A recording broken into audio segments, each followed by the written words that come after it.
जब भी market down trend में होता है, इसका मतलब ये नहीं कि हमें मार्केट में पुलबैक्स नहीं देखने को मिलेंगे। इससे पहले भी देखने को मिले थे। अगर हम बात करें आज के दिन भी, जब मार्केट 2 से 3 दिन करेक्ट हो जाता है तो तीसरे दिन की जिसकी पॉसिबिलिटी होती है कि एक पुलबैक हमें देखने को मिल जाए, या फिर 5वें दिन कुछ इस तरह से मार्केट भी काम करता है।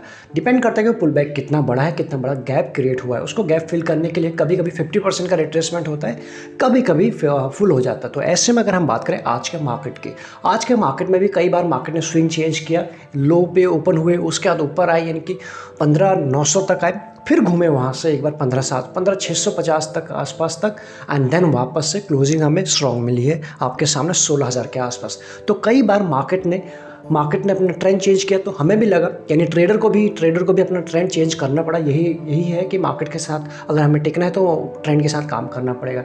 तो कई बार लग रहा था कि नीचे गए एंड देन उसके बाद सपोर्ट लिया। उसके बाद जितने भी आप यहाँ देख सकते हो, जितने भी मेजर इंडेक्स हैं सभी में आपको 1% की तेज़ी देखने को मिलेगी रफली, अगर हम यहाँ पे मान लें या फिर यहाँ। कुल मिला के जो सबसे ज़्यादा वीक था बैंक निफ्टी। अभी भी पता नहीं ये बॉटम है नहीं है, वो हम नहीं जानते हैं। बॉटम किन लेवल के आसपास हो सकता है वो टेलीग्राम पे आपको बताने की कोशिश की है। अभी क्या हो रहा है, अगर जिस तरह से चार्ट बता रहा है नीचे के लेवल की हम बात जैसी कर रहे हैं, जिस दिन भी कर रहे हैं कि मार्केट और गिर सकता है या फिर और भी ज़्यादा नीचे के लेवल बता रहा है, तो कुछ लोग थोड़ा सा उनको ऑफेंस हो जा रहा है, यानी कि ऐसा लग रहा है कि हम यहाँ से गलत बता रहे हैं। हमारे कहने से नहीं मार्केट थमने वाला होता, अगर थमने वाला होता हम तो 18,000 से नीचे जाने ही नहीं देते। इस तरीके से आप समझ लीजिए, बट वो हमारे हाथ में है नहीं। सभी के साथ ऐसा ही हो रहा है, सभी का पोर्टफोलियो डाउन है। आपको, हमको, सभी को ये एक्सेप्ट करनी पड़ेगी जो ये ग्लोबल लेवल पर चीज़ें चल रही है। तो जब हम अच्छी बातें करें तब तो कोई प्रॉब्लम नहीं आ रही। जब भी हम बात करें कि यहाँ से बैंक निफ्टी का जो बॉटम देखने को मिला है 30,000 के आसपास, यानी 30,300 30,500 के आसपास देखने को मिल रहा है, जैसे ही ये बात करें कुछ लोग ऑफेंस हो जा रहे हैं। तो ये हमारे हाथ पे है नहीं, चार्ट जैसा बोलेगा वैसा ही देखने को मिल रहा है। तो ऐसे में ग्लोबल मार्केट भी आज के दिन पॉजिटिव थे, वो आप देख सकते हो। और अगर हम बात करें SGX Nifty as of now 16,000 के ऊपर ट्रेड करता हुआ नजर आया। जिस तरह की क्लोजिंग मिली है, क्लोजिंग के बेसिस पे कल के दिन हमें ओपनिंग अच्छी मिल सकती है, या फिर ये कहे 16,200 तक भी हम जा सकते हैं, चार्ट पे देखते हैं। लेकिन यहाँ देख लेते हैं एडीआर रेशियो, बड़े दिनों के बाद हमें आज के दिन ये जो ट्रेंड है या रंग है वो रिवर्स होते हुए देखने को मिला, यानी ग्रीन की तरफ ज़्यादा है आज के दिन शेयर। रफली बात करें 1400 के आसपास ग्रीन में रहे, और ये जब सब कुछ हुआ था सेकंड हाफ में। ऐसे में सेक्टर वाइज देखने की कोशिश करें कौन सेक्टर ज़्यादा चले थे, तो आप देख पाएंगे सबसे ज़्यादा जो भाग रहे थे उनमें देखने को मिली प्रॉफिट बुकिंग, और फंड जो है यानी मार्केट में जो फंड बाकी रोटेशन हुआ जहाँ पर वैल्यू थी। जैसे कि अगर हम बात करें मेटल से कुछ पैसा निकला है प्रॉफिट बुकिंग, और कमोडिटीज़ में, इनमें हमको तेज़ी देखने को मिल ही रही थी पिछले 2-3 दिनों में। इसका मतलब ये नहीं कि वापस से भागेंगे, नहीं, बिल्कुल भागेंगे, अभी इनका टाइम खत्म नहीं हुआ है। लेकिन जो आज के दिन की हम कहानी बता रहे हैं वो आपके सामने। लीड किया आईटी ने, आईटी के ऊपर थोड़ा सा फोकस हमारा ज़्यादा था, इसीलिए कल के दिन भी आपके साथ शेयर हुआ था कोफोर्ज, और उसके कुछ ही दिनों पहले पॉसिस्टेंट। तो ये वो शेयर है जो अभी वापस से चार्ट पर स्ट्रॉन्ग देखने को मिल रहे हैं, इसलिए आपके फोकस अच्छी जगहों पर वो शेयर के ऊपर ध्यान ज़रूर होना चाहिए जो गिरे तो थे, लेकिन जब रिवर्सल का टाइम है सबसे पहले पार्टिसिपेट कर रहे हैं, वहाँ आपका ध्यान होना चाहिए। ऐसे में ब्रॉडर मार्केट की जो ब्रेथ थी आज के दिन पॉजिटिव थी। और ऐसे मार्केट के गेनर की बात करें, IOC, Sun Pharma, Tata consumer product and TCS बड़ा ही कम होता है, जिसकी इसमें 3 से 4% का अपमूव देखने को मिले। बड़ा शेयर है, मैंने बड़ा हैवी वेट है, तो ऐसे में अगर हम बात करें 3% का अप रहा, तो ये था निफ्टी को खींच के लेके आया, और बाकी आईटी बास्केट ने भी सपोर्ट किया आज के दिन। लूजर के भाग हिंडाल्को, टाटा स्टील, जो भाग रहे थे उन्हीं में प्रॉफिट बुकिंग है, और जिसने लो लगाया 1250 के आसपास, वहाँ पर एक सपोर्ट था, वहाँ से बाउंस बैक किया है। बाकी ब्रिटेनिया की बात करें, हमने देखा था 2 से 3 दिन पहले 6% का क्रैक हुआ था, 6.5% का, वापस से अभी इसमें वापस फिर से हमें क्रैक देखने को आज के दिन मिला है, यानी प्रेशर बरकरार है। इसके बाद अगर हम बात करें इंडिया विक्स, ज़रा से ही कूल ऑफ हुआ है 2.5% के आसपास, अभी भी 28 प्लस है, यानी 28.5 के आसपास है, अभी भी काफ़ी ऊपर है। जब तक 18 के आसपास नहीं आता, ये ध्यान रख लीजिए। तो आपको मार्केट में ऐसे ही 2 से 3 बार ट्रेडिंग अगर करते हैं, डे ट्रेडर हैं, तो मूड भी चेंज करना पड़ेगा। कभी लगेगा कि यहाँ से ब्रेकआउट दे सकता है, कभी लगेगा नहीं, यहाँ पर डाउन ट्रेंड वापस शुरू हो चुका है, जैसा कि आज के दिन हुआ। गैप डाउन, ऊपर फिर नीचे, यानी 4 बार 4 स्विंग आए हैं चार्ट पे, हम देखने की कोशिश करेंगे।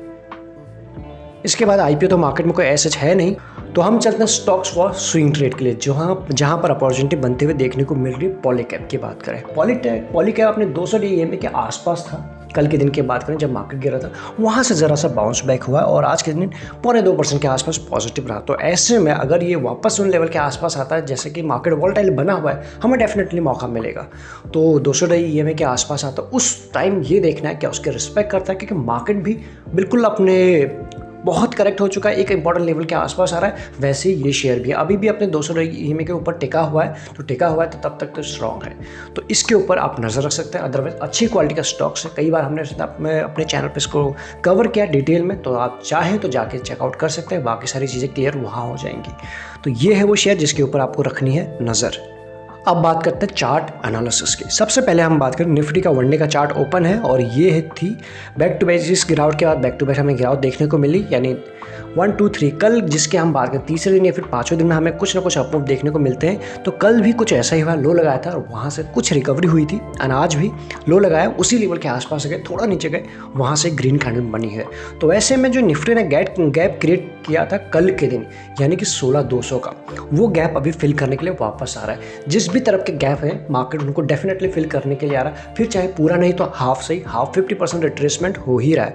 ऐसे में आज की जो क्लोजिंग है 16,000 के आसपास हुई है और ये आप देख सकते हो यहाँ का कल का लो गैप बिल्कुल हम खुले, यहाँ एक बार अप आया, first swing down then up, फिर से एक बार नीचे गए एंड उसके बाद ये 1 2 3 4 4 स्विंग हमको देखने को मिले और उसके बाद तो यहाँ पे ज़बरदस्त हमें शॉर्ट कवरिंग देखने को मिली 15,900 के ऊपर। यही हमारी बात हुई थी टेलीग्राम पर कि जैसे इसके ऊपर जाएगा, मॉर्निंग में ही आपको अपडेट कर दिया था कि इसके ऊपर हमें शॉर्ट कवरिंग देखने को मिली, लेकिन वो बात हुई थी इस लेवल के आस। मार्केट ने रीच एक बार फिर से टेस्ट किया, उसके बाद जब फोर्स के साथ आए तो आप देख सकते हो तो ये रैली जो है यहाँ से 16,200 तक सस्टेन हो सकती है या फिर उससे ऊपर थोड़ा और हो जाए, लेकिन वो लेवल आपको देखने को मिल सकता है। उन लेवल्स पे देखिए किस तरह से काम कर रहे हैं market. But as of now आप कल के लिए समझ लीजिए आपको मार्केट ओपनिंग ठीक ठाक देता है, अगर बहुत बड़ा गैप होता है 200 के आसपास तो उन लेवल में कुछ प्रॉफिट बुकिंग भी आ सकती है। तो ये तो रहे कल के ऊपर के लेवल्स, बाकी जिस तरह से मार्केट काम करेगी तो आपको टेलीग्राम पे अपडेट करते रहेंगे। ज्वाइन नहीं किया तो डिस्क्रिप्शन में लिंक मिल जाएगा, आराम से कर सकते हैं। इसके बाद अगर हम बात करें बैंक निफ्टी का, बैंक निफ्टी का भी जो बॉटम देखने को मिल रहा है बड़े टाइम फ्रेम में वो 30,000 के आसपास मिल रहा है। लेट्स सी कि क्या क्या उस लेवल तक जाता है, कब जाता है, कौन सी न्यूज़ आती है, कब ट्रिगर आता है, अभी तो हम और आप अच्छी तरीके से नहीं जानते, लेकिन चार्ट पे वीक है। और उसके बाद उसने बाउंस ज़रूर जो बाउंस किया है वो भी एक अपने आप में सपोर्ट, ऐसा नहीं है जो 32,500 ये कोई सपोर्ट नहीं है। जब आप चार्ट खोल के देखेंगे, कल हमारी बात हुई थी कि एक सपोर्ट है लेकिन उतना स्ट्रांग नहीं है, यही बात हुई थी, लेकिन आज भी वापस बोल रही है सपोर्ट से ही जंप लिया इसने। कितना इसके ऊपर टिक पाएगा, 1 दिन 2 दिन 1.5 दिन, वो तो देखने वाली बात है। तो ऐसे में जिस तरह से आज के दिन हमें पुल बैक देखने को मिला है, ये पुल बैक थोड़ा और सस्टेन हो सकता है, स्पेशली जितने लोग शॉर्ट किए हैं, जितने लोगों ने एक्सपायरी का टाइम है, थोड़ा तो कुछ तो गेम होना ज़रूरी है, तभी मार्केट में रहने का भी मज़ा है। तो वो आप देख सकते हो सेकंड हाफ में आया एक अपमूव और 1 साइडेड अपमूव आया हुआ है। ऐसे में इस अपमूव के बाद जो हमें क्लोजिंग मिली है 32,200 के आसपास मिली है, जो यहाँ से थोड़ा और भी सस्टेन ऊपर की तरफ हो सकती है। जो रिसेंट के कल के गैप थे, ये जो गैप है जैसे निफ्टी के गैप है वैसे इस गैप भी फिल करने के लिए आ सकता है। सपोर्ट तो हमारे सामने निफ्टी और बैंक निफ्टी में बिल्कुल परफेक्ट है, यानी आज के लोज कल के लोज बात कर लीजिए, ये हमारे सपोर्ट का काम करने वाले हैं।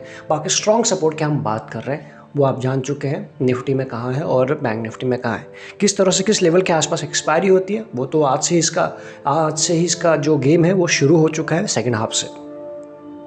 बाकी जैसे भी अपडेट रहेंगी, जैसे भी न्यूज़ आएगी जो बहुत इंपॉर्टेंट रहेंगे हम सभी के लिए जानने के लिए ड्यूरिंग मार्केट आयर, वो आपको टेलीग्राम पे अपडेट कर दिए जाएंगे। बाकी शेयर हमने डिस्कस किया पॉलीकैप के ऊपर, आप उसके ऊपर कीजिए रिसर्च।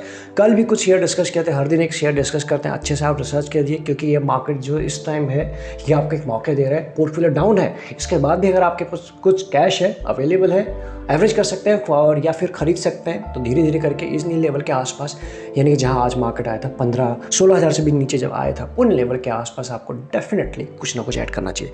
इस वीडियो में इतना ही, बाकी मिलेंगे नेक्स्ट वीडियो में। बाकी आपकी कुछ क्वेरी है तो आप हमें बता सकते हैं, सॉल्व करने में हमें बड़ी खुशी होगी। Thank you so much.